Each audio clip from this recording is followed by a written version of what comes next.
events at KUL February 2023.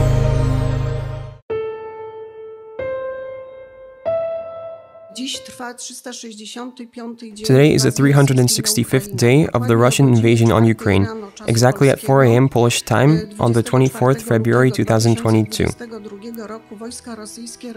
Russian troops launched an attack on Ukrainian territory.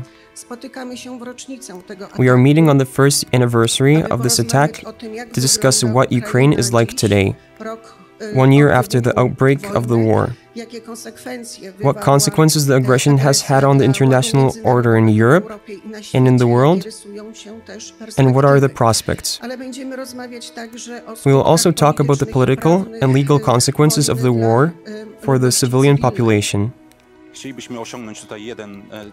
We'd like to achieve one objective here.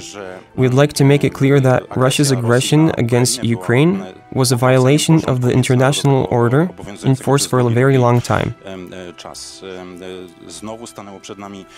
Once more, we had to face the threat of war.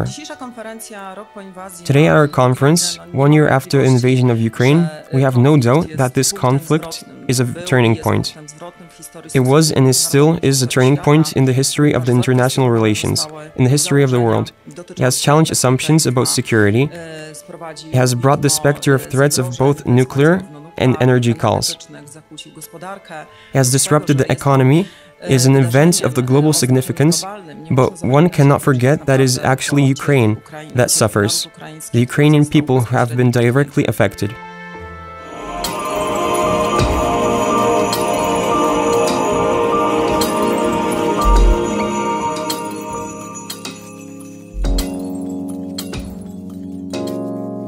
The Albertine brothers, who were guests at our university today, are a community that is very committed to helping the people of Ukraine, especially in Zaporozhye and Lviv.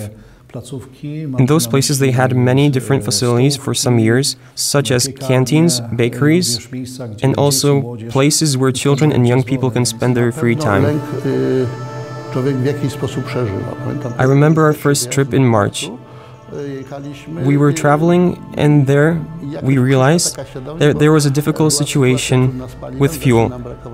There was a shortage of it. We didn't know if we were going to get there, and we didn't know if we were going to make it at all.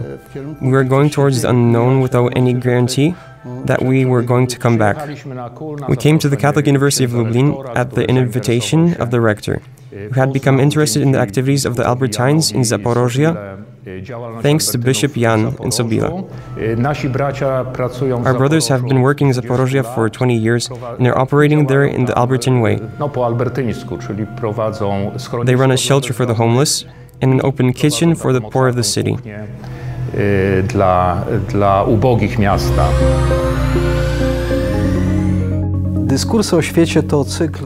Discourses on the World is a series of open lectures in which people of the public trust will meet with the citizens of Lublin, with the academic community, with all those interested, and discuss the most important problems of the present day.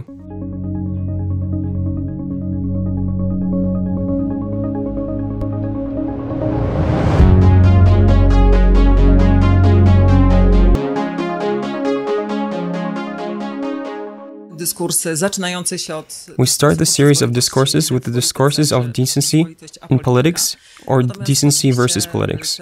With the grand opening today, we plan to regularly organize such meetings. I am very honored to be here with you today at such a special university as the John Paul II Catholic University of Lublin. Especially as I am here on the 15th anniversary of my father receiving the highest award a university can bestow, an honorary doctorate. A good person is always naive. My father used to explain it a little differently. For him, a good person is always at the beginning. And therefore, a decent person is always at the beginning of his or her journey, that is always open to learning and learning from the experience of others. If this is so, then according to my father, the most suitable place for the formation of a man, or should be, is the university. A university is the most appropriate place for the formation of a man who is decent and open to learning from people and from the world, which is why talking about decency at the Catholic University of Lublin has a special justification.